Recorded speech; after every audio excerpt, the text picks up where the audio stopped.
Que Dieu vous bénisse. Vous allez entendre le message « Messieurs, nous voudrions voir Jésus » prêché le 4 mars 1964 par notre précieux frère et prophète William Marion Branham. Père céleste, nous ne faisons que racheter le temps maintenant, jusqu'à ce que tu viennes. Le glorieux réveil que nous avons tant apprécié, qui s'est répandu à travers tout le pays et tout autour du monde, au point que les feux du réveil ont brûlé dans chaque nation sous le ciel. Tout autour du monde, en ce moment, de glorieuses réunions de guérison se déroulent 24 heures sur 24 et tout autour du monde. Cela a commencé il y a quelques années. Des gens tout simples sont sortis en croyant et c'est ce qui a amené le réveil. Père céleste, maintenant nous glanons dans nos villes et dans tout notre pays. Y en a-t-il, Seigneur, qui ne sont pas encore rentrés? Si c'est le cas, notre Dieu, nous te prions de les envoyer. S'il y a des âmes à Dallas qui peuvent être rachetées, accorde, Seigneur, que par un moyen quelconque, d'une façon quelconque, tu les fasses entrer au cours de cette série de réunions. Nous ne sommes pas trop bien considérés dans le monde et nous nous attendons à cela. Mais quand notre Seigneur est venu sur terre, lui non plus n'était pas très bien considéré. Mais il y en avait des millions dans le monde à ce moment-là et il n'y en a que quelques-uns qui l'ont écouté. Mais tous ceux qui avaient été destinés à la vie l'ont écouté. Oh Dieu, je te prie sincèrement de donner ce soir et tout le long de la série de réunions à tous ceux de Dallas qui n'ont pas encore le sceau de Dieu sur leur front. Accorde-leur d'entrer, d'être glorieusement remplis du Saint-Esprit. Je te prie de guérir tous ceux qui sont malades et affligés dans toute la région ici, qui ont la foi. Bénis notre brave et distingué frère Grant. Oh, de le voir tellement plus fort, ce brave homme qui s'était vraiment ruiné la santé, à se tenir dans les lignes de prière avec la plus profonde sincérité, et je suis de tout cœur avec lui. Je suis tellement heureux de voir, Seigneur, que tu l'as béni de façon tellement merveilleuse. Que ta main miséricordieuse soit sur lui et sur tous ceux qui t'aiment dans ce pays et qui attendent ta venue. Bénis ta parole. Et Père, nous prions que Jésus lui-même vienne à nous sous une forme tellement réelle, d'une façon tellement réelle qu'aucun de nous ne manque de le voir et que tous ceux que tu as destinés à la vie le reçoivent. Que ceux qui sont malades le reçoivent et qu'ils soient guéris pour la gloire du royaume de Dieu. C'est au nom de Jésus-Christ que nous le demandons. Amen. Maintenant, nous essaierons de terminer les réunions entre 9h et 9h30 à cause du nombre de personnes et pour que vous puissiez revenir demain soir. Juste pour formuler quelques mots ce soir, je veux prendre un passage de l'Écriture que j'ai lu bien des fois. Et y a-t-il ici des gens qui n'ont jamais été dans une des réunions? Levez la main pour voir. Oh là là, il y a pratiquement 80 ou 90% de la salle ou des gens qui sont dans la salle qui n'ont jamais assisté à une réunion. Nous sommes heureux que vous soyez avec nous pour cette première fois. Or, chacun sait qu'aucun homme n'en guérit un autre. Pas même un médecin ne peut vous guérir. La guérison vient de Dieu. Je suis l'Éternel qui guérit toutes tes maladies. Aucun médecin ne vous dira qu'il a les médicaments qui vont vous guérir. S'il le fait, il vous donne une fausse information. En effet, les frères Mayo, lors d'un entretien récemment, quand le petit Donnie Morton a été guéri au Canada, celui que les Mayo avaient refusé, c'était arrivé sur la côte ouest. Vous avez vu ça dans le Reader's Digest. Ils m'ont fait venir pour un entretien et ils disaient, nous ne prétendons pas être des guérisseurs. Frère Branham, nous prétendons seulement aider la nature. Il y a un seul guérisseur, c'est Dieu. Dieu est le seul qui puisse former des cellules, produire la vie. Par conséquent, l'homme n'a pas le pouvoir de faire ça. Un médecin peut remplacer un os ou vous donner un médicament pour empoisonner les microbes et il emmène certaines doses et un antidote pour que ça ne vous tue pas, mais que ça tue le microbe et ainsi de suite. Il peut faire ça, mais les tissus qui ont été déchirés ou l'os qui a été fracturé, l'appendicite qui a été enlevé, l'appendice, il ne peut pas guérir ça. Il faut que ce soit Dieu, c'est Dieu qui guérit. L'homme peut ôter quelque chose qui le provoque. S'il est possible de déplacer cet organe, il peut le retrancher, couper les vaisseaux sanguins et enlever cela, ou ce tissu qui est d'une cellule en prolifération, comme une tumeur, un cancer ou quelque chose. S'il peut le cerner, il pourra l'enlever, mais guérir ça, il ne le peut pas et il vous le dira. Or, la guérison vient de Dieu seul. Dieu seul a acquis pour nous notre guérison. C'est à nous qu'il revient de faire tout ce que nous pouvons dans notre vie et par tous les moyens que Dieu nous a donnés pour notre guérison, mais c'est Dieu qui guérit. Si Dieu vous appelle à retourner à la maison ce soir, il n'y a pas assez de médicaments au monde pour vous retenir ici. Rien ne vous retiendra ici. S'il décide que vous devez rester sur terre, peu importe combien de médecins disent que vous allez partir ce soir, vous ne partirez pas. Donc, c'est vraiment Dieu qui décide de tout ça. Dieu est la vie éternelle. Au commencement était Dieu. Il n'était pas Dieu à ce moment-là, parce que Dieu, le mot anglais « God », veut dire objet d'adoration. Il n'y avait rien d'autre que lui. Il était l'Éternel, celui qui est éternel, c'est tout. Il n'y avait pas de lune, pas d'étoile, pas d'ange, rien. Mais dans cet être que nous appelons Dieu notre Père, il y avait des attributs. En lui, il y avait l'attribut de Père. En lui, il y avait l'attribut de Dieu. En lui, il y avait l'attribut de Fils. En lui, il y avait l'attribut de Sauveur. En lui, il y avait l'attribut de Guérisseur. Et toutes ces choses que nous voyons maintenant ne font que manifester ces attributs. Or, si vous étiez dans ces pensées au commencement, si vous avez la vie éternelle, il n'y a qu'une forme de vie éternelle. La vie éternelle n'a pas eu de commencement et elle n'a pas de fin.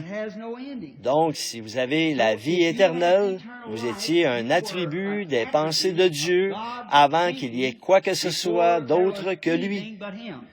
Votre forme, votre silhouette et ce dans quoi vous êtes maintenant, ce n'est qu'un négatif. Quand vous arrivez aux alentours de 20-22 ans, vous étiez un négatif et la mort développe la photo pour donner le positif que quand cette tente sur la terre sera détruite, nous en avons déjà une qui nous attend. Voyez? Ceci est la manifestation, là, ça montre ce qui est en train de se faire. Comme Dieu est devenu Dieu quand il a créé des anges. Il est devenu Fils quand il a créé Christ, Jésus. Il est devenu sauveur quand Jésus est mort. Il devient guérisseur quand il était blessé pour nos péchés. Par ses meurtrissures, nous sommes guéris, voyez. Toutes ces choses sont des attributs de Dieu. De sorte qu'à la fin, la Bible a dit, Jésus a dit, vous connaîtrez que je suis dans le Père en moi en vous et vous en moi. C'est Dieu qui devient tangible.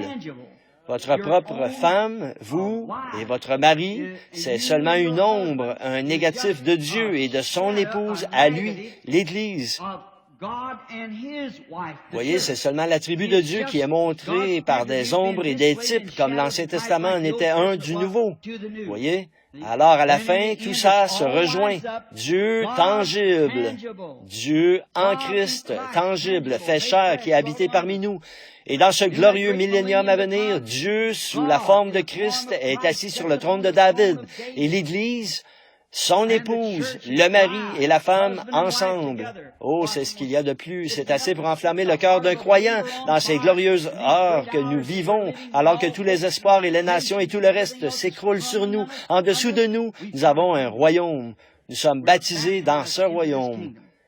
Maintenant, nous allons prendre les quelques mots de ce petit message de ce soir pour vous présenter ce que je voudrais que vous voyiez pendant la série de réunions.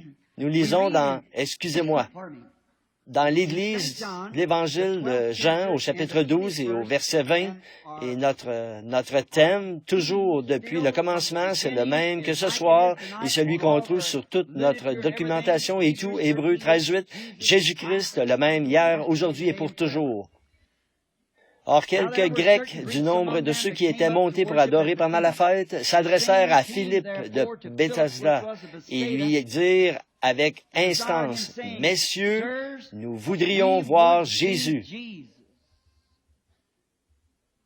Maintenant, voici la question que nous posons ce soir. S'il est le même hier, aujourd'hui et pour toujours, et que ces Grecs, des gens des nations, ont demandé à le voir et qu'il leur a été permis de le faire par un de ses serviteurs, alors s'il reste toujours le même hier, aujourd'hui et pour toujours, pourquoi ne pourrions-nous pas le voir ce soir? Voyez? Messieurs, nous voudrions voir Jésus. Or, je suis sûr que pour tout croyant, ça remplirait vraiment son cœur d'enthousiasme. Ce serait une confirmation de sa foi s'il pouvait littéralement voir et savoir qu'il se tient dans la présence de Jésus-Christ. Je pense que ce serait la chose la plus stupéfiante qu'une personne, qu'un croyant pourrait envisager, de savoir de façon certaine qu'il se tient en plein dans la présence du Seigneur Jésus-Christ, son juge solennel, son Rédempteur, qui sera son juge au jugement. Bon, cette question a été posée. Ces Grecs étaient montés pour l'adoration. Et c'était peut-être des prosélytes de la religion juive. Ils étaient à la fête, donc ce devait être des prosélytes. Ils avaient entendu parler de Jésus. La foi vient de ce qu'on entend, et de ce qu'on entend, la parole de Dieu.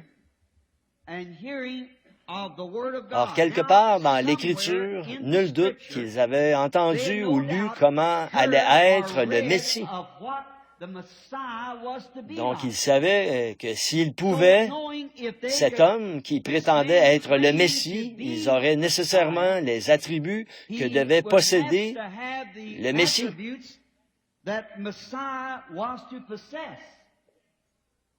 Or, il y avait eu beaucoup de faux messies qui s'étaient élevés.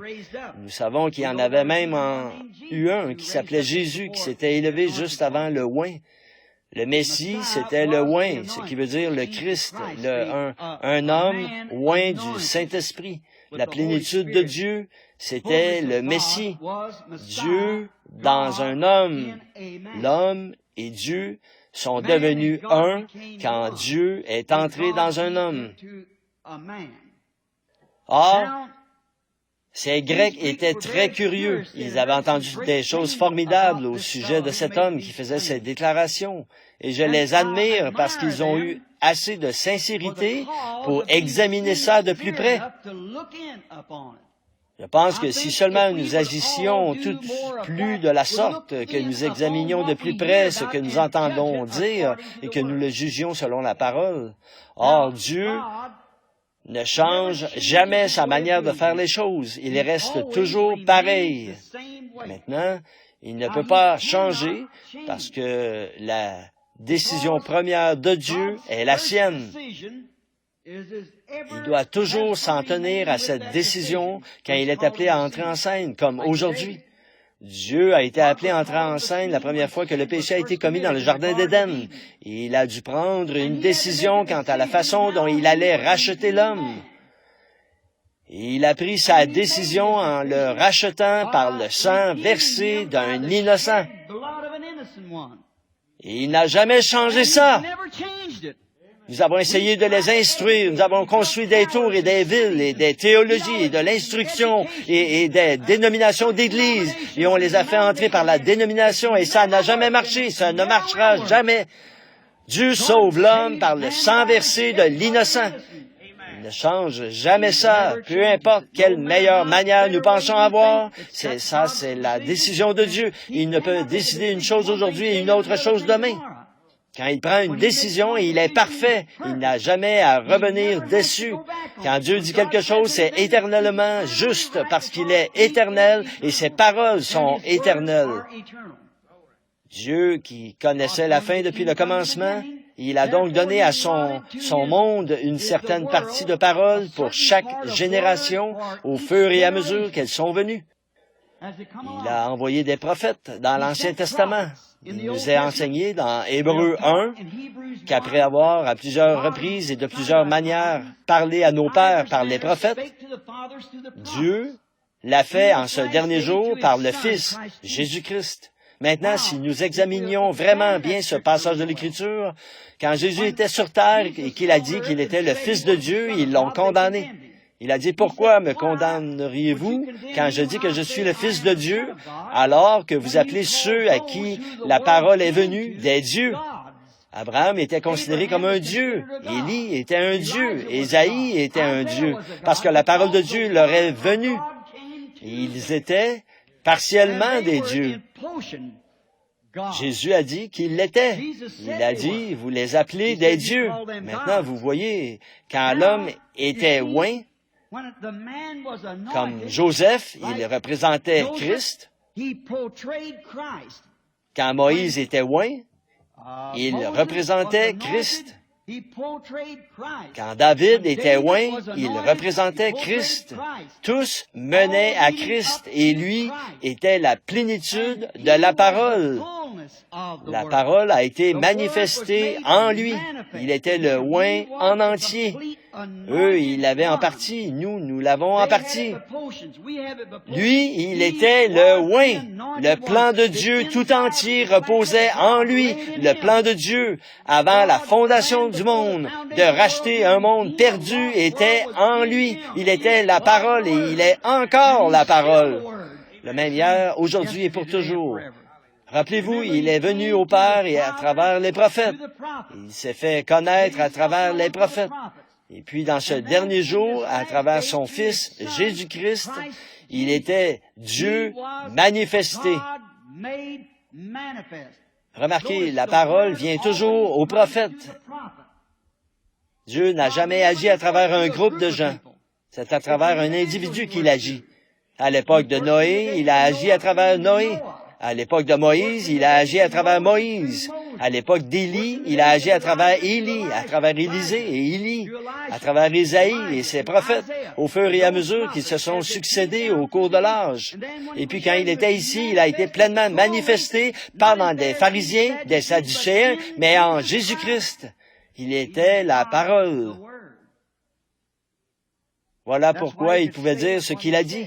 Voilà les déclarations qu'il pouvait faire. Or, ces Grecs savaient cela. Vous voyez, dans chaque âge, Dieu a donné une certaine quantité de paroles et les églises embrouillent tout. Alors, il envoie un prophète parmi eux et il confirme cette parole.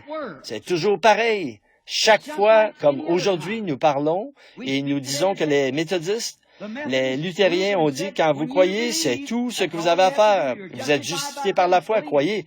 Beaucoup ont dit qu'ils croyaient, ils ne l'avaient pas. Nous savons cela. Wesley est arrivé avec ce qui était appelé la seconde œuvre de la grâce, la sanctification. Tous ceux qui crient, qui sont sanctifiés, l'ont. Beaucoup ont crié, ils ne l'avaient pas. La Pentecôte est arrivée, ils ont dit, tous ceux qui parlent en langue l'ont. Beaucoup ont parlé en langue, ils ne l'avaient pas. Ceux de la science chrétienne sont arrivés, ils ont dit, c'est l'amour, le fruit de l'esprit. Beaucoup d'entre eux produisent du fruit de l'esprit, ils ne l'ont pas. Ces pharisiens pouvaient produire 10 fois plus de fruits que Jésus, saviez-vous cela?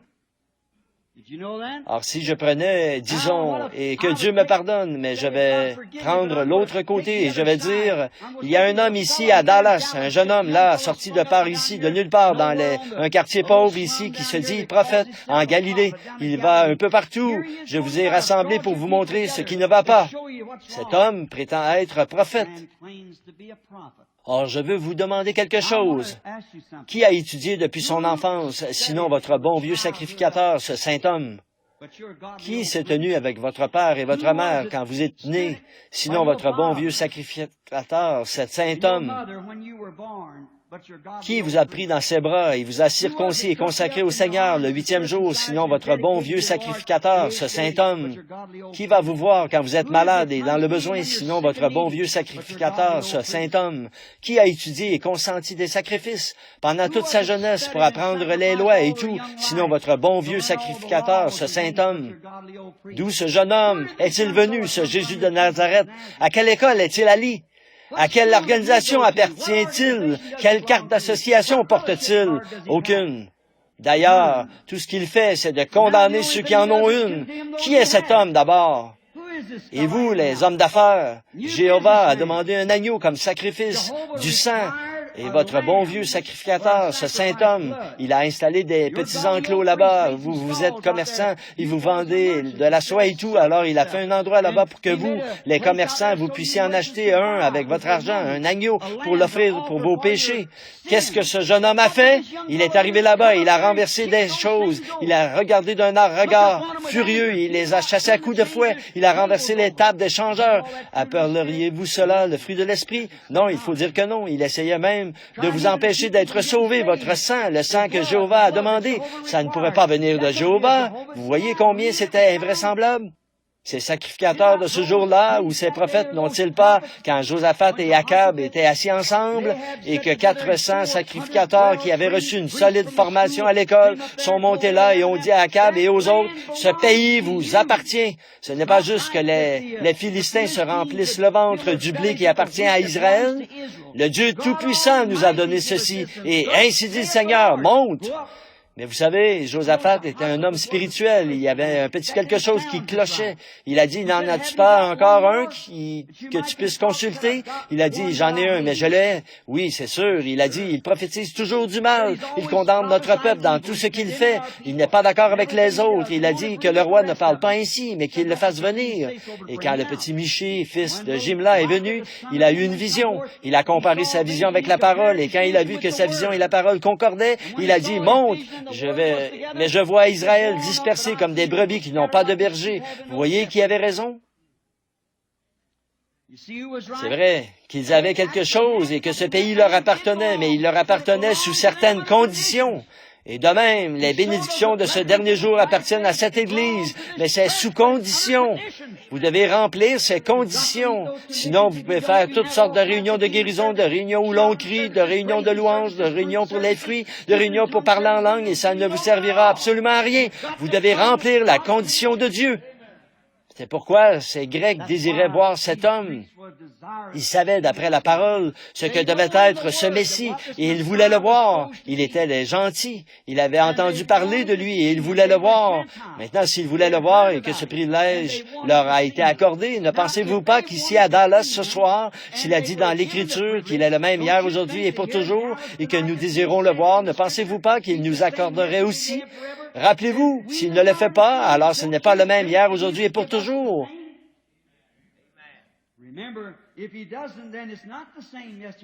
Je crois qu'il est le même. Dieu, dans ce dernier jour, a fait des choses merveilleuses pour les gens. Ça me rappelle beaucoup d'une femme ici, il n'y a pas longtemps, à Louisville, au Kentucky. Elle avait un petit garçon d'environ 2 ou 3 ans. Et le petit gars il devait souffrir d'un dérangement mental. Et elle l'avait amené chez le médecin, et le médecin l'avait soigné pendant un moment. Et il lui semblait à elle que son état empirait. Mais le médecin lui disait, je crois qu'il va mieux. Alors, elle l'a testé pour voir. Elle l'a amené dans un petit magasin à rayons et elle a ramassé quelque chose qui aurait dû attirer l'attention de ce petit garçon. Et il ne le regardait pas. Et elle est allée vers un autre rayon et elle a ramassé quelque chose qui aurait dû attirer son attention. Et un petit pistolet d'enfant ou quelque chose.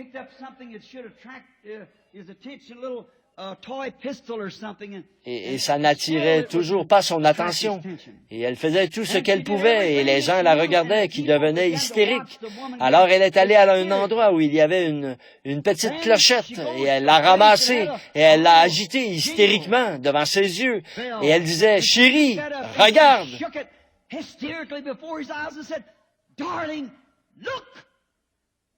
Et le petit gars ne faisait que regarder dans le vide.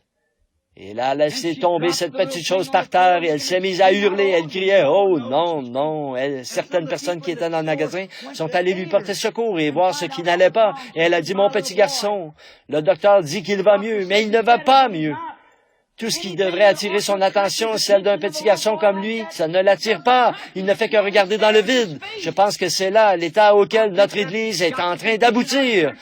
Dieu a agité chaque don qu'il a promis dans la Bible devant nous, et nous continuons à regarder dans le vide et nous cherchons quelque chose ailleurs. Il semble que c'est un état spirituel de l'Église qu'il manque de voir l'heure dans laquelle ils vivent.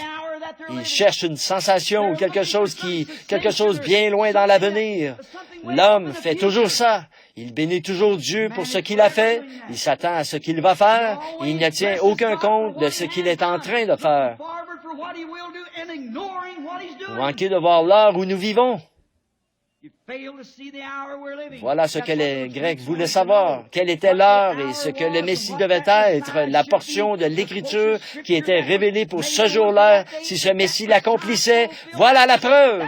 C'est la parole de l'heure confirmée qui est la preuve. Ce n'est pas qu'il devait avoir les fruits de l'esprit, qu'il devait être un homme de loi auprès des tribunaux de justice pour son organisation ou l'une de celles des pharisiens ou des sadducéens. Il était la manifestation de la parole de Dieu promise pour cette heure-là. Vous voulez voir ce qu'est le fruit de l'esprit? Observez ce que la Bible promet pour une heure donnée et cherchez-en la confirmation. Voilà la preuve. Jésus a dit, vous sondez les Écritures parce que vous pensez avoir en elles la vie éternelle. Ce sont elles qui rendent témoignage de moi. Voilà ce qui prouve qui je suis. Nous regardons maintenant un passage de l'Écriture avant de passer à autre chose. Jésus a dit, quand il était ici sur terre dans le livre de Luc, que ce qui arriva au jour de Sodome arrivera de même à la venue du Fils de l'homme. Remarquez là, et ce qui arriva au jour de Noé, avant le déluge. Or, Jésus lisait la même Bible que vous et moi, nous lisons. Et toutes ces choses étaient des ombres. Maintenant, si vous voulez voir ce qui est arrivé avant le jour de Noé, reprenez et lisez dans la Genèse. Il y a seulement dit, ils mangeaient, buvaient, ils se mariaient leurs enfants. Mais si vous remarquez, reprenez Genèse 6 et lisez-le, et là, voyez ce qui est arrivé. Nous voyons là-bas que quand les fils de Dieu virent que les filles des hommes étaient belles, ils en ont pris pour femmes des tribunaux de divorce. Des fils de Dieu, des hommes de renom, des hommes célèbres. Regardez aujourd'hui nos gens haut placés, de grands hommes dans le monde, comme ce noble lord en Angleterre. Tout récemment, le magazine Live avait fait un article là-dessus qu'on a trouvé avec des stripteaseuses et tout. Regardez notre gouverneur de New York et tous les autres pays alentours, l'immoralité.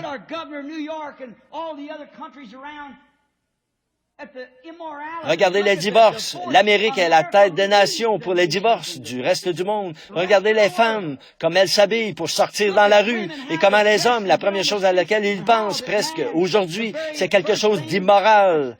Toutes les distractions sur les cigarettes, le whisky, n'importe quoi, ou un spectacle quelconque, il faut toujours qu'il y ait une femme immorale là-dedans. Ce qui arriva au jour de Noé, Jésus a dit, et ce qui arriva au jour de Sodome. Rappelez-vous, il a laissé ça tranquille. Est-ce qu'ils sont le tableau de Sodome? Il y a eu 3 catégories de gens dans le monde. Toujours. Ce sont les croyants, les soi-disant croyants et les incroyants. Ils sont là dans chaque groupe. Nous en parlerons peut-être un soir au cours de la semaine. Mais à cette époque-là, il y avait les incroyants, les sodomites. Il y avait les soi-disant croyants qui étaient Lot et son groupe. Et il y avait les appelés à sortir et élus, c'était Abraham qui n'était pas dans Sodome. 3 anges sont descendus juste avant que le Fils promis arrive. Ainsi, Abraham avait séjourné et il avait attendu un fils promis. Et Lot avait entièrement oublié la promesse et il était parti à Sodome. Et les Sodomites ne le croyaient pas au départ. Mais remarquez là, par une chaude matinée, 3 êtres sont descendus du ciel. Et comme ils se sont avancés vers Abraham, l'un d'eux est resté avec lui. Et 2 d'entre eux sont descendus à Sodome pour appeler à sortir ceux qui restaient à Sodome. Lot et ceux qui étaient allés avec lui, et il n'y en a eu que 3, 8 à l'époque de Noé. C'est ça. Ça, c'est une déclaration plutôt forte pour ce jour qui vient, ce qui arriva. 3 et 8. Remarquez, il y en avait un, cependant, qui était venu à Abraham. Or, celui qui était descendu à Sodome, ils ont prêché là-bas. Les deux qui étaient allés là-bas, ils ont prêché et leur ont dit que l'heure approchait où le monde des nations allait être entièrement brûlé. Maintenant, comparez le tableau de Sodome à celui d'aujourd'hui. Pas Noé, l'eau, mais cette fois-ci le feu pour détruire le monde des nations. Et les vrais croyants des nations cherchent un fils promis, le Fils de Dieu. Et nous avons attendu. Ils ne sont pas dans Sodome, ils sont appelés à sortir. Celui de Sodome, et c'était ce membre d'Église tiède. Et un genre de Billy Graham contemporain est descendu à Sodome. Parmi les dénominations, un Oral Roberts, ils sont là-dedans. Ils cognent dur par l'Évangile, ça les a aveuglés. Regardez bien le signe qu'il a accompli là-bas pour ceux-là. Maintenant, regardez Abraham, l'élu, dans son groupe à lui. Il y en a un qui est resté là-bas et qui a accompli un signe pour eux. Vous savez, dans toute l'histoire du monde, toute l'histoire de l'Église, jamais une seule fois il n'y a eu un réformateur ou un homme qui ait jamais eu un grand ministère pour ceux des nations dont le nom se soit terminé en H-A-M, comme A-B-R-A-H-A-M, jusqu'à maintenant. C'est G-R-A-H-A-M, 6 lettres. Abraham, c'est 7 lettres, 6 lettres. G-R-A-H-A-M. Billy Graham, un grand revivaliste qui est là-bas à Sodome, parmi ces églises des dénominations, pour appeler ceux qu'il peut à sortir. Nous avons eu Billy Sunday, Finney, Sankey, Moody, Knox, Calvin, ainsi de suite, mais jamais un G-R-A-H-A-M ou qui que ce soit se terminant en H-A-M, jamais auparavant. Il y en a un là-bas pour l'Église formaliste à Sodome. Il se termine en H-A-M, ce qui veut dire Père des nations.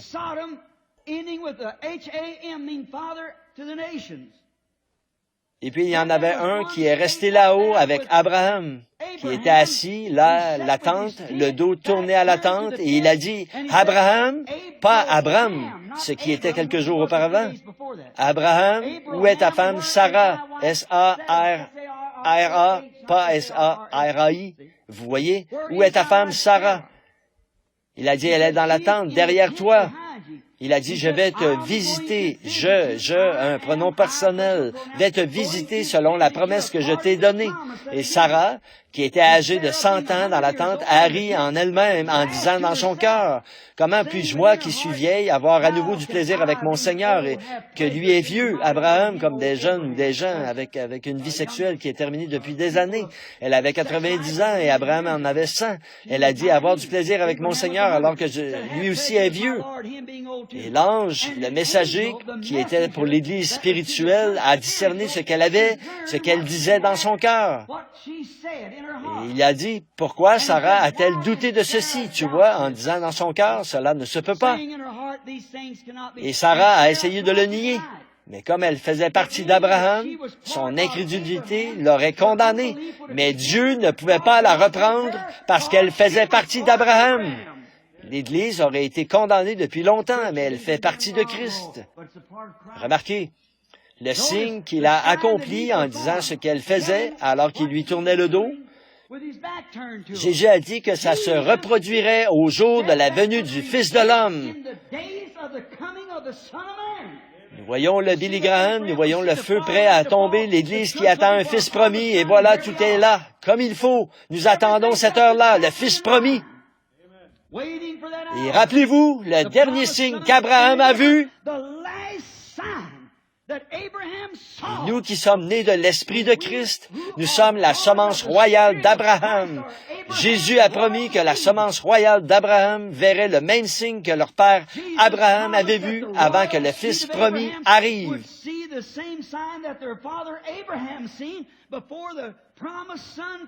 Il n'y a pas eu un seul autre signe. Abraham, tout de suite, Sarah est devenue mère et Isaac est arrivé. Le dernier signe, c'était Dieu manifesté dans la chair d'un homme. Là, quelqu'un m'a dit, il a dit, Frère Branham, vous ne croyez pas que c'était Dieu? Eh bien, Abraham a dit qu'il l'était. Il l'a appelé Elohim.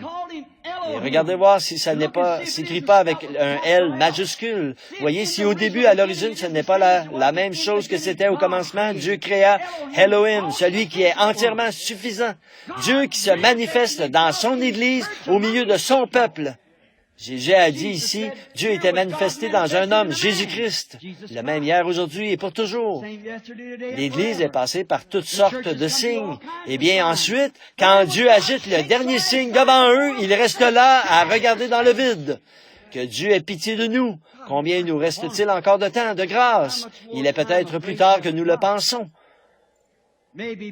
Rappelez-vous, ma première citation, les gens continueront en pensant être sauvés, comme à Sodome. Qu'est-ce qu'il était? Qu'est-ce que ces Grecs ont vu en lui? Qu'est-ce qu'il était? Ce qu'ils voyaient en lui à l'époque, ce qu'ils cherchaient, ils devaient l'avoir vu. Maintenant, regardez dans Deutéronome, chapitre 18, versets 15 à 20, Moïse, Dieu a dit à Moïse, et Moïse l'a dit au peuple, « L'Éternel, ton Dieu, suscitera un prophète semblable à moi. Il arrivera que celui qui ne l'écoutera pas sera retranché du milieu du peuple. » Dieu ne change jamais son plan. Donc, ces Grecs attendaient un prophète. Or, ça faisait 400 ans qu'ils n'avaient pas eu de prophète depuis Malachie. Mais ces Grecs savaient que cette parole qui était promise pour ce jour-là devait être un prophète. L'Éternel, ton Dieu, suscitera un prophète comme moi. En effet, la parole ne vient qu'au prophète, à rien d'autre qu'au... Combien comprennent ça? Voyez, regardez, c'est tellement parfait que quand Jean, qui était le prophète, se tenait dans les eaux en train de baptiser, alors Jésus est venu à lui dans l'eau, la parole est venue au prophète. Il était la parole, et il est venu à Jean dans l'eau. Dieu ne change jamais son système. Il ne change jamais sa façon de faire. Il est le Dieu immuable. Maintenant, les églises n'ont pas cru ça, pas du tout. Mais ça n'a pas arrêté le programme de Dieu. Celui-ci a continué quand même. Or, Pierre, son père, était pharisien. Sans doute qu'André, qui était un disciple de Jean, a entendu quand il a été présenté. Il a dit... Voici le Messie, je vois une lumière au-dessus de lui, comme une colombe qui descend sur lui. Il a rendu témoignage. Il a dit, celui qui m'a dit dans le désert, va baptiser d'eau, a dit celui sur qui tu verras l'Esprit, cette lumière descendre comme une colombe. C'était peut-être la même colonne de feu qui a suivi les enfants d'Israël dans le désert, qui est venue sur lui, parce que c'était le oin, le logos. Elle est venue sur lui, et il a dit, j'en rends témoignage. Voici le Messie. Alors Pierre est venu avec André à la réunion. Voyons ce qu'il était. Et si nous voyons ce qu'il était, alors nous saurons ce qu'il est maintenant. Et la façon dont ils l'ont reconnu à l'époque, ce devait être la même façon dont on le reconnaît aujourd'hui, puisqu'il est le même hier, aujourd'hui et pour toujours. Maintenant, dans le contexte de sa promesse, voici ce qu'il ferait. Remarquez. Là, nous voyons que quand Pierre s'est avancé dans l'auditoire, là où Jésus était, Jésus qui ne l'avait jamais vu auparavant, il s'est retourné, il l'a regardé, il a dit, « Ton nom est Simon, tu es le fils de Jonas. » Non seulement il le connaissait, mais il connaissait son brave vieux père qui l'avait formé.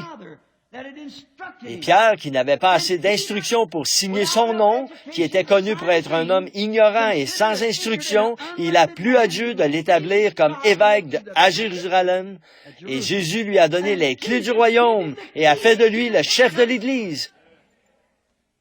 Cet homme, sur cette révélation révélée, comme il savait ce que le Messie devait être, il a dit, il l'a reconnu comme étant le Messie.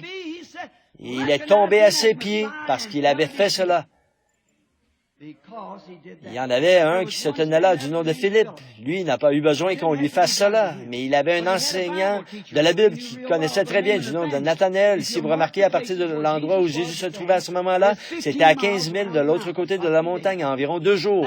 Et Philippe s'en va et il trouve Nathanaël sous un arbre en train de prier et il le ramène. Sans doute, si nous pouvions surprendre la conversation qu'ils avaient, en chemin, il disait, « Regarde, viens voir qui nous avons trouvé, Jésus de Nazareth, fils de Joseph. » Il a dit, « Mais peut-il sortir quelque chose de bon de Nazareth? Regarde, tu te souviens, nous avons lu dans l'Écriture que le Messie doit être un prophète. Oh, bien sûr, la Bible l'a dit, Moïse, nous sommes ses disciples. Il a dit que le Seigneur suscitera un prophète comme lui. Très bien, alors ce prophète, c'est Jésus de Nazareth. Tu te souviens à ce brave pécheur, Simon, là-bas? Oui, c'était le fils de Jonas. Oui, tu lui as acheté du poisson une fois, il n'a même pas pu signer le reçu. Oui, il s'est avancé vers lui. Il a dit, ton nom est Simon, tu es le fils de Jonas. Ça ne me surprendra pas qu'il sache tout sur toi quand tu arriveras. Ah, il fallait que Nathanaël voie ça. Alors il y est allé avec Philippe. Je ne pense pas qu'il soit passé dans la ligne de prière. Il est peut-être resté assis dans l'auditoire ou debout dans l'auditoire, quoi que ça ait été. Jésus priait pour les malades. Et dès que Jésus a posé le regard sur lui, il a dit, voici un Israélite en qui il n'y a point de fraude.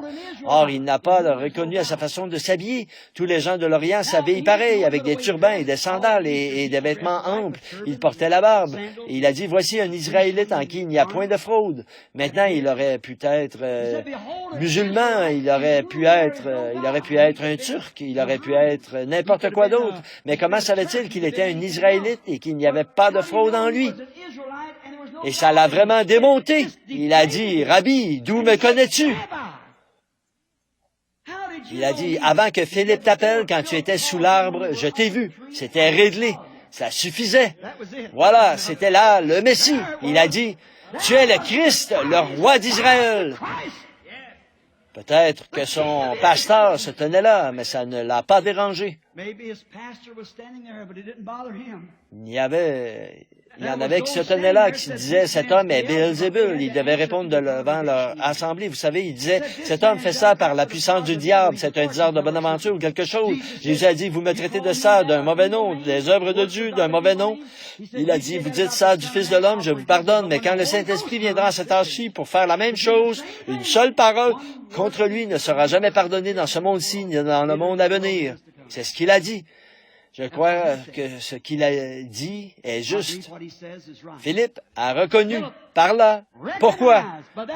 C'était là, après de longues années sans prophète, et voici que cet homme le connaissait et savait ce qui n'allait pas et ce qu'il avait fait. Jésus, rapidement, là, avant de terminer, un jour, il descendait à Jéricho et qui était au bas de la colline, mais il lui fallait passer par la Samarie et il est passé par une ville du nom de Sichar. Or, il y a 3 races de gens. Croyez ce que vous voulez, mais c'est ce qu'il y a. Il y a le peuple de Cham, de Sem et de Japheth. Maintenant, remarquez, quand les Juifs, ils attendaient un Messie, et les Samaritains étaient à moitié Juifs et à moitié de nation, ils attendaient aussi un Messie. Mais ceux des nations, nous, les Anglo-Saxons, nous étions des païens, les Philistins et quoi encore, vous voyez? Mais remarquez, il ne vient qu'à ceux qui l'attendent. Il ne guérira ce soir que ceux qui s'attendent à ce qu'il guérisse. Il ne sauvera que ceux qui s'attendent à être sauvés. Et remarquez-le, maintenant, alors qu'il envoie les disciples dans la petite ville de Sichar pour aller chercher des provisions, pendant qu'il était parti, une jolie jeune femme est arrivée et elle était une jeune femme de mauvaise réputation. On l'appellerait aujourd'hui peut-être une fille de trottoir. Peut-être que ses parents l'avaient jetée à la rue quand elle était une petite fille et que c'est comme ça qu'elle gagnait sa vie. Mais il y avait là quelque chose dans le cœur de cette petite dame. Elle était venue vers 11 heures parce qu'elle ne pouvait pas venir avec les autres jeunes filles. Si quelqu'un ici est déjà allé en Inde et dans le pays de l'Orient, comme les coutumes ne changent jamais, ils ne peuvent pas se côtoyer, les gens et les gens pas bien. Alors, elle est arrivée et Jésus était assis là, au milieu d'un paysage qui ressemblait un peu à celui-ci, là, des treilles disposées au-dessus d'un puits, et le puits public de la ville était là, et les gens venaient chercher de l'eau, et elle est venue presque vers midi pour aller chercher son eau, alors que les jeunes filles viennent chercher de l'eau tôt le matin. Et elles, là-bas, elles font leur lessive et des choses comme ça. Son gagne-pain, à elle, était différent. Alors, elle venait vers midi chercher la sienne quand les jeunes filles n'étaient pas là, parce qu'on l'aurait chassée du puits. Et alors, elle, sans avoir remarqué qu'il y avait quelqu'un assis là, là, elle a attaché les petits crochets à la cruche et elle l'a fait descendre avec le treuil dans le puits. Et elle s'est mise à la remonter. Elle a entendu une voix qui disait, « Femme, donne-moi à boire. » Et elle a regardé de ce côté-là, et il y avait là un homme assis, il était juif. Il devait paraître un peu plus âgé qu'il ne l'était vraiment, parce qu'il n'avait que 30 ans environ, 33 ans. Et la Bible dit qu'il en paraissait 50. Vous savez, les Juifs ont dit, tu es un homme qui n'a pas plus de 50 ans, et tu dis que tu as vu Abraham. Il a dit, avant qu'Abraham fût, je suis. Voyez? Alors, il devait avoir la barbe grisonnante ou quelque chose comme ça. Quand elle l'a regardé, l'œuvre qu'il accomplissait devait avoir terriblement marqué sa vie physique. Et elle a dit, il a dit, apporte-moi à boire. Et elle a dit, vous n'avez pas coutume, vous les Juifs, de nous poser une telle question à nous, les Samaritaines. Et il a dit, mais si tu savais à qui tu parles, c'est toi qui me demanderais à boire. Alors elle a dit, le puits est profond. Qu'est-ce qu'il était en train de faire? Il était en train de contacter son esprit. Vous voyez, le Père, il a dit dans Jean 5,19, en vérité, je vous le dis, le Fils ne peut rien faire de lui-même. Il ne fait que ce qu'il voit faire au Père. Souvenez-vous de ça, là. Notez ça dans vos livres, vous voyez. Jésus ne faisait jamais rien avant d'avoir vu en vision quoi faire. C'est vrai, pas en temps, mais ce que je vois, le Fils ne peut rien faire, il ne fait que ce qu'il voit faire au Père. Alors il le fait pareillement. Il l'exécutait comme un rôle. Aucun homme ne peut faire quoi que ce soit, en fait, à part ce que Dieu lui dit de faire. Remarquez là. Et le Père, lui, avait peut-être dit de monter en Samarie. Et puis cette femme lui a parlé. Et il a conversé avec elle pour contacter son esprit, et puis après avoir parlé d'adorer ici à Jérusalem, voilà qu'il a trouvé quel était son problème. Nous savons tous ce que c'était. Elle avait trop de mari. Et alors il a dit, va chercher ton mari et viens ici. Et elle a dit, je n'ai pas de mari. Il a dit, tu as bien dit, car tu en as eu 5, et celui avec qui tu vis maintenant n'est pas le tien. Et regardez bien cette femme. Remarquez, elle qui était dans cet état-là. Est-ce que je m'attarde trop? Je m'attarde trop? Elle qui était dans cet état-là, elle en savait plus long sur la vraie Bible qu'un tas de prédicateurs n'en savent aujourd'hui. Oui, dès qu'il le voit, elle a peut-être pensé que c'était simplement un homme qui voyait son état et elle voulait, qui voulait faire le malin avec elle ou quelque chose. Et elle a dit, je n'ai pas de mari. Il a dit, tu as bien dit, tu en as 5, et celui avec qui tu vis maintenant n'est pas ton mari. Sans tarder, cette semence prédestinée qui reposait dans son cœur s'est enflammée. Elle s'est retournée, elle a dit, Monsieur, je vois que vous êtes prophète. Nous n'en avons pas eu depuis 400 ans. Vous savez, nous savons, oh, Dallas, ne manquez pas ceci. Nous savons, nous attendons un Messie qu'on appelle le Christ, et quand il sera venu, c'est ce qu'il fera. Ce sera là son signe. Jésus a dit, je le suis, moi qui te parle. Là-dessus, elle lâche la cruche et s'en va dans la ville dire, venez voir un homme qui m'a dit ce que j'ai fait. N'est-ce point le Messie lui-même? Et la Bible dit qu'ils ont cru Jésus à cause de ce que la femme avait dit. Alors, c'est comme ça qu'il s'est identifié comme Messie, pas à cause de la façon dont il était habillé, par son instruction, par une carte de membre, par l'honneur qu'on lui rendait parmi les hommes. Dieu était en lui alors qu'il manifestait la parole qu'il avait promise. Il a dit dans Jean 5, 39, « Sondez les Écritures, car en elles vous pensez avoir la vie éternelle. Ce sont elles qui rendent. Ce sont elles qui témoignent ou qui vous disent qui je suis. » Le même hier, aujourd'hui et éternellement. Mon frère, ma sœur, vous êtes un auditoire charmant. On pourrait parler toute la nuit. Vous voyez ce qu'était Jésus là? Il était manifesté. C'était Dieu manifesté dans un homme appelé Jésus-Christ, qui est le Fils de Dieu, qui a promis ce qui arriva au jour de Noé. Tout le reste de la scène concorde exactement, arrivera de même à la venue du Fils de l'homme. Il est le même hier, aujourd'hui et pour toujours. Ô Église, ne regardez pas dans le vide, mais croyez au Seigneur Jésus-Christ. Messieurs, nous voudrions voir Jésus. S'il est le même hier, aujourd'hui et pour toujours, est-ce que vous aimeriez le voir? Messieurs, nous, comment pourriez-vous le reconnaître? S'il est le même hier, aujourd'hui et pour toujours, il fera la même chose. Maintenant, un homme pourrait s'avancer ici avec des marques de clous dans ses mains, du sang et de la fumée et de l'huile qui sort de lui. Ce ne serait pas ça pour autant. N'importe quel hypocrite peut faire ça, certainement. Mais ce que c'est la manifestation de cette parole promise. Il était le prophète oint de Dieu. Il était le prophète Dieu. Il était tout ce que les prophètes étaient. C'était en lui, plus le reste de ce que Dieu était. Dieu était en Christ, se réconciliant avec le monde. Il était Dieu, Emmanuel, la plénitude de Dieu révélée à nous dans la personne de son Fils, Jésus-Christ, le second attribut de Dieu. Remarquez là, il est vivant aujourd'hui. Il n'est pas mort, il est vivant. Il a dit un peu de temps et le monde, cosmos, l'ordre du monde, ne me verra, V-E-D-2-R-A, ne me verra plus. Mais vous me verrez, car c'est un pronom personnel. De nouveau, je serai avec vous et même en vous jusqu'à la fin du monde ou à la fin du monde, quand ces Écritures doivent s'accomplir. Tout au long, c'était Dieu en qui nous avons cru dans l'âge de Luther, Dieu qui a crié dans l'âge de Wesley, Dieu qui a parlé en langue dans l'âge de la Pentecôte. C'est lui qui arrive avant la venue du Fils promis pour prouver son Écriture. Il faut que toutes les Écritures s'accomplissent. Messieurs, nous voudrions voir Jésus. Courbons la tête. Père céleste, nous voudrions voir Jésus. Qu'il vienne ce soir, Seigneur Jésus. Viens dans la puissance de ta résurrection. J'ai parlé longuement, mais rien qu'un mot ou deux de toi représentera plus que tout ce que n'importe qui pourrait dire.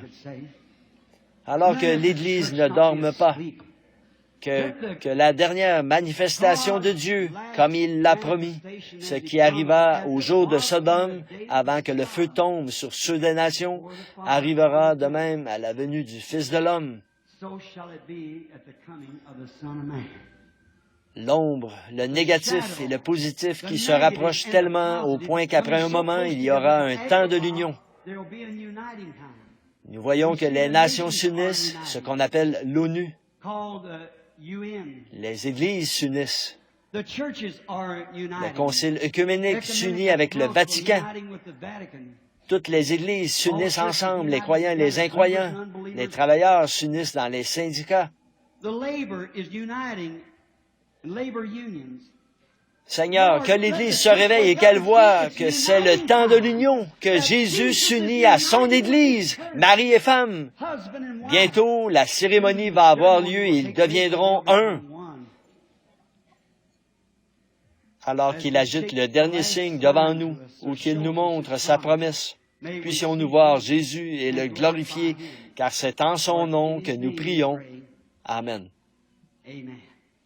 Maintenant, il me reste 10 minutes pour terminer à temps, si chacun répond bien. Bon, tous ceux qui ont des cartes de prière, je n'aurai pas le temps de m'occuper de tous ce soir, mais on va s'en occuper un peu plus tard. Maintenant, Billy est ici quelque part, j'en suis certain. Parfois, il ne distribue même pas de cartes, mais je crois qu'il m'a dit vous avez des cartes de prière, n'est-ce pas? Levez la main. Oui, ça. Elle, très bien. Est-ce là cet homme malade, très malade là-bas? Très bien. Elle, numéro 1. Venez vous placer ici. Elle, numéro 2. Où êtes-vous? Numéro 2. Où est le numéro 2? Voulez-vous lever la main? Très bien, avancez-vous ici, c'est une dame. Mon garçon, viens. Voici comment ça se passe. Il vient et devant l'auditoire, il prend ses cartes pour toutes les mélanger et puis il vous donne la carte que vous voulez. Tout le monde peut avoir une carte et puis on les appelle par le numéro. Ça montre que le garçon ne sait pas où elles vont être appelées. Ils nous ont arrivé une fois, beaucoup d'entre vous ici s'en souviennent peut-être, il nous est arrivé qu'un homme vendait des cartes de prière aux Unions et il garantissait que la personne irait sur l'estrade. Et en plus, il m'arrive de commencer là par par la 1, il m'arrive de commencer par la 50, il m'arrive de commencer par la 14, la 20, la 16, et puis je peux les prendre en descendant et en prendre quelques-unes ici. Combien ont assisté à des réunions et ont vu faire ça? Mais oui, la carte de prière n'a rien à voir avec ça. Il y en a beaucoup qui sont guéris dans l'auditoire sans même avoir de carte de prière. Numéro 1, 2, 3. Qui a la 3? La carte de prière numéro 3, levez la main. Là-bas, au fond, la dame. Venez ici, madame, numéro 4. Si vous ne pouvez pas vous lever maintenant, nous allons vous porter. Numéro 4. Je vois qu'il y a une civière ici, quelques fauteuils roulants par là, autour. Si vous ne pouvez pas venir, nous vous porterons. Numéro 4, numéro 5, la carte de prière numéro 5, numéro 6, 7, 8, 9, 10. Que ceux-là s'avancent maintenant par numéro s'ils le peuvent. Voyons voir. 1, 2, 3, 4, 5, 6, 7, 8, 9. Est-ce qu'ils y sont tous? Ils y sont. Arrêtons-nous là un instant. Nous manquons un peu de temps. Je n'aime pas terminer après 9h30. Maintenant, combien dans l'auditoire n'ont pas de carte de prière? Et vous voulez que Jésus vous guérisse et vous savez qu'il peut vous guérir. Levez la main. Peu m'importe si vous êtes dans le balcon, peu importe où vous êtes. Maintenant, regardez. Si vous cette femme qui a touché le vêtement, pendant qu'ils les mettent en ligne, cette femme qui a touché son vêtement, elle n'avait pas de carte de prière peut-être, mais elle a dit, maintenant écoutez bien là, elle a dit dans son cœur, je crois cet homme. Si je peux toucher son vêtement, je serai guéri. Elle avait une perte de sang. Combien se rappelle l'histoire?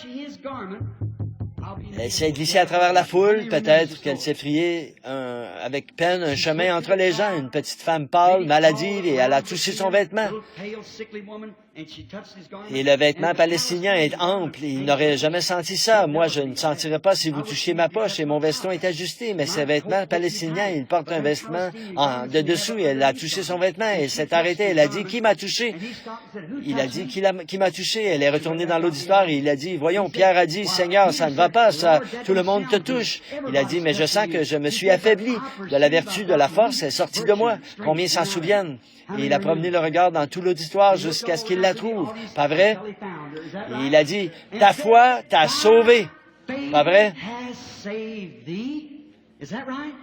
Maintenant, regardez, prédicateur, la Bible dit-elle que Jésus-Christ, Hébreux 3, est un souverain sacrificateur, maintenant même, qui peut compatir à nos infirmités? Combien savent que la Bible dit ça? Eh bien, s'il est le même hier, aujourd'hui et pour toujours, comment est-ce qu'il agirait aujourd'hui? Tout comme il l'a fait hier, certainement. Maintenant, vous voyez, ça ne vous servira à rien de me toucher. Je serai comme votre frère, votre mari, votre père, quoi que ce soit. Il n'y aurait pas de vertu en moi. Mais si vous, votre foi peut le toucher, lui, alors regardez-le agir. Essayez seulement. Ne l'essayez pas. Il y a trop de ça aujourd'hui, de se contenter d'essayer. Faites-le. Maintenant, soyez vraiment respectueux, soyez tranquille, juste quelques instants là et on saura. Ces choses que j'ai dites, ça avait l'air beau, mais voyez, est-ce qu'elles sont vraies ou non? C'est ça qu'il faut voir après. Est-ce que tout ça, j'entends parler les musulmans, les sikhs, les jains, Bouddha, oh là là, les musulmans, ils peuvent parler de quelque chose qui a été, mais qu'en est-il de maintenant? Voyez, s'il est le Dieu de l'histoire, il ne nous sert à rien aujourd'hui. S'il est seulement le Dieu de l'histoire, s'il n'est pas le même hier, aujourd'hui et pour toujours, alors la Bible a dit quelque chose de faux. Maintenant, s'il peut me soumettre à sa volonté, qu'il peut vous faire entrer dans sa volonté, alors en agissant entre nous, vous voyez, c'est là que la puissance de Dieu vient.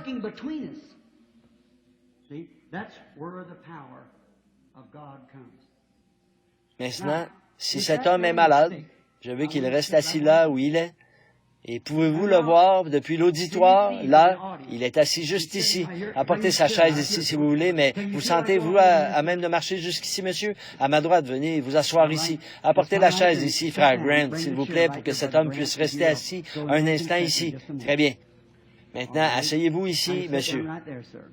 J'ai remarqué cet homme depuis quelques minutes sur le point de s'évanouir. Il doit être gravement malade.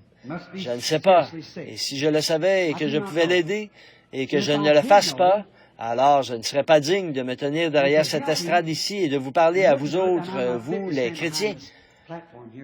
Mais cet homme n'est probablement pas aussi âgé que moi, et nous sommes probablement des inconnus l'un pour l'autre. Vous ne me connaissez pas, je suppose. Vous me connaissez, mais moi je ne vous connais pas. Oh, vous m'avez vu à Jonesboro il y a environ 15 ans, quand j'étais là-bas à des réunions, c'est ça. Eh bien, ça a été glorieux là-bas. Je crois que c'était avec frère Richard Reed. Oui, maintenant, si cet homme qui est assis ici souffrant, si je pouvais le guérir et que je ne le fasse pas, quel genre de personne est-ce que je serais? Mais je ne peux pas pas le guérir. Mais maintenant, si nous voyons Jésus et que Jésus se tienne ici et qu'il porte ce costume qu'il m'a donné là, et est-ce que Jésus dirait, venez ici, je vais vous guérir? Faites attention là, si vous connaissez votre Bible. Vous voyez? Non, monsieur, il l'a déjà fait. Il ne pourrait pas le faire aujourd'hui. Il l'a déjà fait. Il a été blessé pour nos péchés. C'est par ses meurtrissures que nous avons été sauvés. C'est par ses meurtrissures que nous avons été guéris, plutôt. Très bien. Bon, mais Jésus pourrait se déclarer pour faire savoir à cet homme quel est son problème ou quelque chose qui ne va pas ou quelque chose qu'il a fait, pas vrai? Et comme ça, il saurait que Christ est ici. Parce que moi, je ne le connais pas. Je lève les mains, là. Il a dit qu'il était aux réunions de Jonesboro.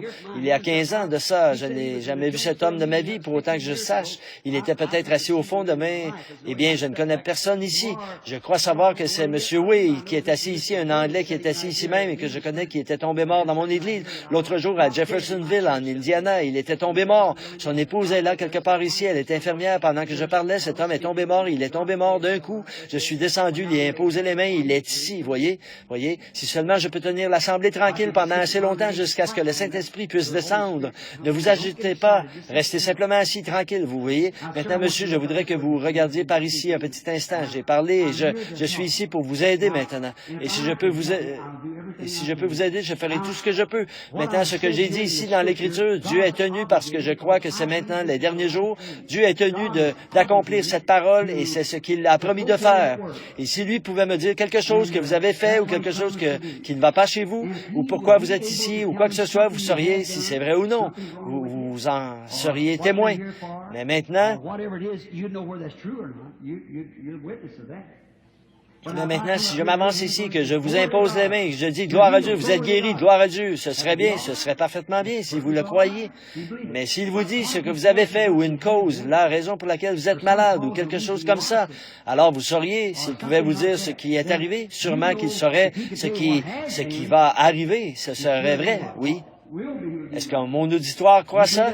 Maintenant, qu'est-ce que je suis en train de faire à cet homme? J'essaie de contacter son esprit, tout comme notre Seigneur l'a fait au puits avec cette femme. Je ne le connais pas, je ne l'ai jamais vu. Maintenant, il y en a beaucoup ici, des malades, beaucoup qui prient. Et maintenant, Père Céleste, nous prenons tout esprit ici sous notre contrôle pour la gloire de Dieu afin que tes Écritures s'accomplissent. La Bible dit que c'est pour ça que Jésus guérissait afin que les Écritures s'accomplissent. Et c'est la raison pour laquelle tu fais preuve de miséricorde dans ces derniers jours afin que les Écritures s'accomplissent. Nous venons de parler d'elles ce soir. Accorde-le, Seigneur, au nom de Jésus. Amen. Maintenant, regardez-moi un petit instant pour voir si le Seigneur va me révéler quel est votre problème. Et s'il le fait, allez-vous. S'il me dit quel est votre problème, vous semblez être très malade. S'il me dit ce qui ne va pas chez vous ou quelque chose, alors vous croyez. Vous saurez que ça ne peut être que lui. Combien dans l'auditoire croiront? Une chose qui vous fait terriblement souffrir, c'est une hernie.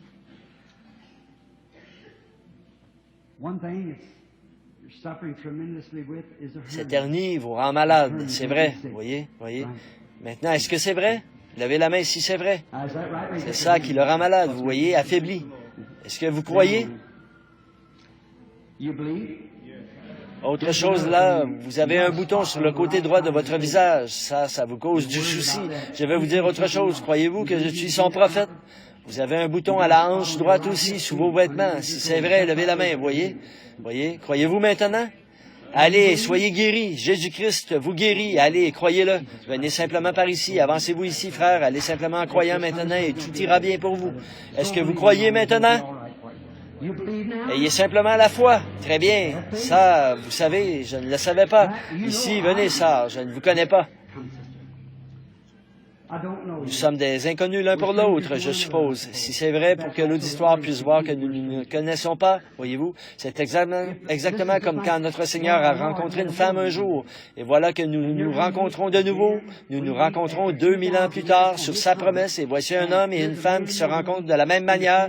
Je ne vous ai jamais vu de ma vie. Je pense que nous sommes complètement inconnus l'un à l'autre. Mais Dieu nous connaît tous les deux. Maintenant, si le Saint-Esprit, Christ en moi et en vous, révèle pourquoi vous êtes ici ou quelque chose à votre sujet. Serez-vous enthousiasmé comme cette femme l'a été à ce jour-là? Maintenant, ce pourquoi vous êtes ici, c'est pour compris pour une maladie que vous avez au sein. C'est ça. Si c'est vrai, levez la main. Maintenant, croyez-vous que Dieu peut me dire de quel sein il s'agit? C'est le sein droit. C'est ça. Il y a des gens qui n'arrêtent pas de dire là-bas, quelqu'un est entré en disant ça, il le devine. Je ne le devine pas, ne pensez pas ça. Ça entrave, vous voyez. Maintenant, souvenez-vous, vous ne faites pas cacher vos pensées, là. Oui, c'est vrai. Oui, c'est ça. Tenez, vous devriez croire. Vous êtes prédicateur, une femme prédicateur. C'est vrai, n'est-ce pas? Très bien. Allez, croyez maintenant et vous irez bien. Que Dieu vous bénisse. Croyez seulement. Est-ce que vous croyez? Bonjour. Nous sommes des inconnus l'un pour l'autre. Je ne vous connais pas. Dieu, lui, vous connaît. Si c'est vrai, levez la main pour que vous êtes beaucoup plus jeune que moi. Peut-être que la femme qui a rencontré notre Seigneur l'était, beaucoup plus jeune. Maintenant, une autre femme se tenait ici. Il y a quelqu'un là, dans l'auditoire, qui croit. La voilà, elle est assise là. Elle a des troubles respiratoires, pas vrai? De qui avez-vous touché le vêtement? Le sien. C'est fini maintenant. Jésus-Christ vous guérit. Il est le même hier, aujourd'hui et pour toujours. Maintenant, cette femme est à 20 pieds de moi. Mais ce n'est pas moi qui l'a touchée. Ce n'est pas moi qu'elle a touché, c'est le souverain sacrificateur qu'elle a touché. Ne voyez-vous pas? Je lui ai tourné le dos. Ça montre qu'il est le même qui fait la promesse, exactement le même aujourd'hui. Vous souffrez d'une maladie nerveuse. Vous êtes très nerveuse, surtout tard le soir. Quand vous êtes fatigué, épuisé, vous êtes très nerveuse. Et puis vous avez un empoisonnement dans votre corps. C'est un empoisonnement dans le sang. Mais c'est juste. Et puis vous avez vraiment un fardeau pour que quelqu'un soit sauvé, n'est-ce pas? Et oui, c'est vrai. Croyez-vous maintenant? Très bien. Allez, comme vous l'avez cru, qu'il vous soit fait ainsi. Ayez la foi. Ne doutez pas. Ayez foi en Dieu. Croyez simplement. Bonjour, madame. Je vous suis inconnu, je suppose. Si c'est vrai, alors levons les mains pour qu'ils voient. Je ne l'ai jamais vu de ma vie. Jésus-Christ est le même hier, aujourd'hui et pour toujours. Croyez-vous cela? Si le Seigneur Jésus dit à cette femme ici même, maintenant, quelque chose à son sujet dont je ne sais rien, eh bien, nous ne connaissons pas. Elle se tient là, c'est tout, vous voyez? Très bien. Est-ce que vous croiriez? Vous avez un problème d'estomac qui vous fait souffrir.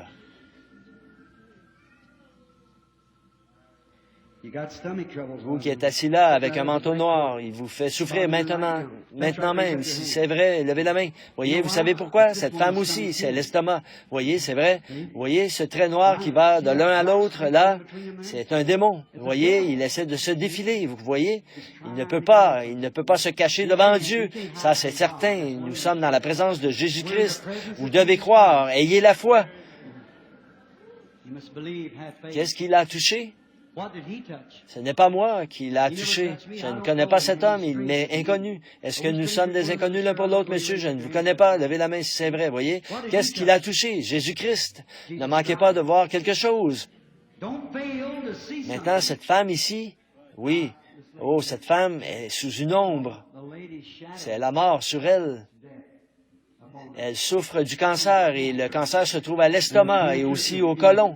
Ils viennent de la condamner. Elle se meurt du cancer. C'est vrai, n'est-ce pas, madame? C'est ce qu'on vous a dit.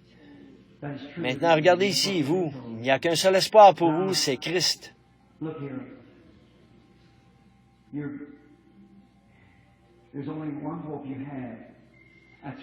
Croyez-vous que je suis son serviteur? Il faut qu'il y ait quelque chose qui me dise ça, n'est-ce pas? Il faut qu'il y ait quelque chose qui le fasse.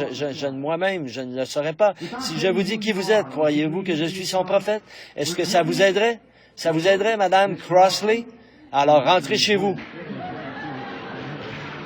Est-ce que vous croyez? Combien d'entre vous croyez maintenant de tout votre cœur? Alors, levez-vous et acceptez-le. Levez-vous simplement et dites, je crois. Levez les mains partout. Père céleste, au nom de Jésus-Christ, que le diable et toutes ses puissances soient réprimées, puisse le Seigneur Jésus-Christ, qui a promis ceci pour les derniers jours, il est ici maintenant, qu'il arrive. Seigneur, en cette heure, que les gens ne le manquent pas. qu'ils voient ce que Dieu agite devant eux juste avant que le feu tombe. Que ce groupe d'Abraham, cette semence royale d'Abraham, comprenne l'heure dans laquelle nous vivons. Ô Jésus, Fils de Dieu, touche chaque malade ici. Guéris-les, Seigneur. Que leur foi comprenne qu'ils se tiennent dans la présence du Dieu qui les a sauvés et qui les jugera ce jour-là. Que sa puissance descende sur eux maintenant et qu'elle guérisse tous ceux ici qui sont dans la présence divine.